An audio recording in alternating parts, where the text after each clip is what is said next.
중국 증시 출발 동향입니다. 중국 증시 어제도 상승하며 마감을 했는데요. 이 추가 부양책에 대한 기대감이 꾸준히 중국 증시를 끌어올리고 있습니다. 이 밖에도 중국 증시에서는 이 다른 호재들이 있었는데요. 바로 이 중국 국무원이 전자상거래를 활성화할 것이라는 소식이 들려오면서 기술주들이 좋은 모습을 나타냈습니다. 이와 함께 어제는 유가도 반등하는 모습을 보였는데요. 따라서 정유주들이 좋은 흐름을 보였습니다. 또 어제 이 자리에서 전해드린 소식인데요. 바로 이 중국의 사회보장기금 투자 범위가 확대될 것이라는 소식이었죠. 이 소식에 중국의 이 금융규제 완화가 될 것이라는 기대감이 좋은 모습으로 작용을 했습니다. 하지만 오늘은 이 중국 증시 차익 실현 매물이 나오면서 하락으로 출발을 하고 있는데요. 먼저 이 4거래일 연속 상승했던 홍콩 증시 같은 경우에는 오늘 부활절 휴일로 휴장을 하게 됩니다. 이 7일까지 휴장을 하는데요. 8일부터 다시 거래가 이어지게 됩니다. 바로 상해 본토 증시로 넘어가 보겠습니다. 먼저 상해 본토 증시는 지난 2거래일 연속 상승을 했었는데요. 이날 같은 경우에는 이 차익 실현 매물이 나오면서 소폭 하락하면서 출발을 하고 있습니다. 또한 이 상해 증시 같은 경우에는 오늘 잠시 후에 HSBC가 3월 서비스 PMI를 발표하게 되는데요. 이 발표를 지켜보고 가자는 심리가 작용하고 있습니다.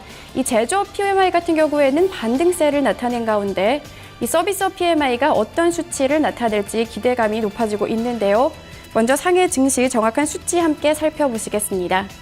이날 상해 종합 증시는 0.36% 내린 3,813.37에서 거래가 이어지고 있는데요. 12.41포인트 내리면서 시작을 했습니다. 이날 시가 3,803.38포인트였는데요. 이후로 계속 하락 흐름이 이어지고 있는 모습이 확인되고 있습니다. 이어서 상해 A주 살펴보시겠습니다. 이날 A주도 마찬가지로 하락하고 있습니다. 0.30% 내린 3,998포인트에서 거래가 이어지고 있는데요. 이날 시가는 3,986.51포인트였습니다. 이어서 대형주 중심으로 이루어져 있는 상해 180 지수 살펴보겠습니다. 상해 180 지수 역시 하락 출발했습니다. 0.09% 내린 9,082.09포인트에서 현재 거래를 이어가고 있는데요. 9,047.06포인트에서 오늘 거래를 시작했습니다. 마지막으로는 중형주 중심으로 이루어진 이 상해 380 지수 함께 살펴보실 텐데요. 상해 380 지수는 0.23% 내린 6,662.97포인트를 기록하고 있습니다. 이 어제의 상승폭에 이어서 이날에는 하락으로 출발을 하는 모습인데요. 이어서 나올 이 HSBC의 서비스업 PMI 지수를 확인해 보셔야 할 것 같습니다. 이어서 중국 관련 뉴스 살펴보겠습니다.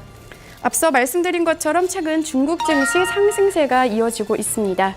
이런 가운데 외신에서는 이 꾸준히 버블을 우려하는 목소리가 나오고 있는데요. 특히 최근 중국 내에서 빚을 내서 주식 투자를 하는 사람이 늘었다는 보도가 나왔습니다. 블룸버그 통신 통해 좀 더 자세히 살펴보시죠. 블룸버그 통신에 따르면 중국 상하이 증시에서 증권담보대출 규모가 사상 처음으로 1조 위원, 우리 돈으로는 176조 6,800억 원을 돌파했다고 합니다. 이는 지난 12개월 동안만 4배 가까이 급등한 수치인데요.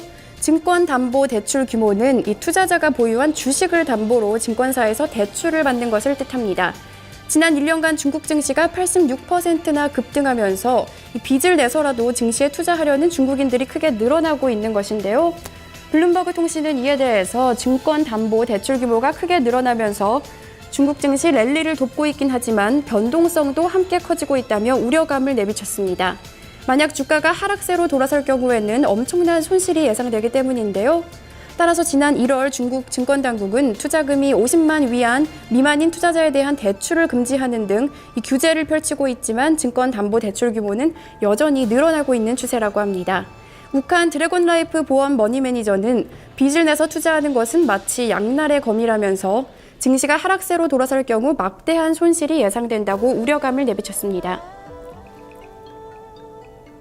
네, 다음은 기업 소식 살펴보겠습니다. 중국 최대 전자상거래 업체인 알리바바가 이 스마트폰 제조업체 샤오미와 손을 잡았다고 하는데요. 이 두 업체가 함께 웨어러블 모바일 결제 시스템을 개발한다고 합니다. 로이터 통신 통해 좀 더 자세히 살펴보겠습니다.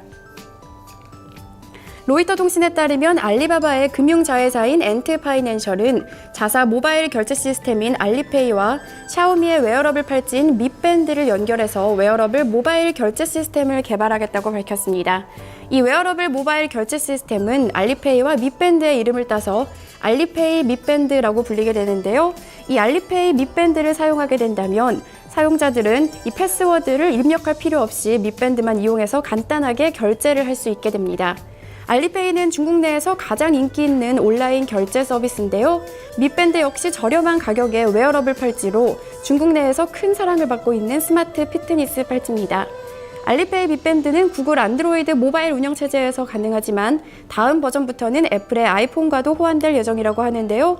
로이터 통신은 이에 대해서 알리바바와 샤오미의 합작이 작은 단계에 불과하지만 이 둘의 파트너십은 중국 내에서 획기적인 사건이라고 평가했습니다.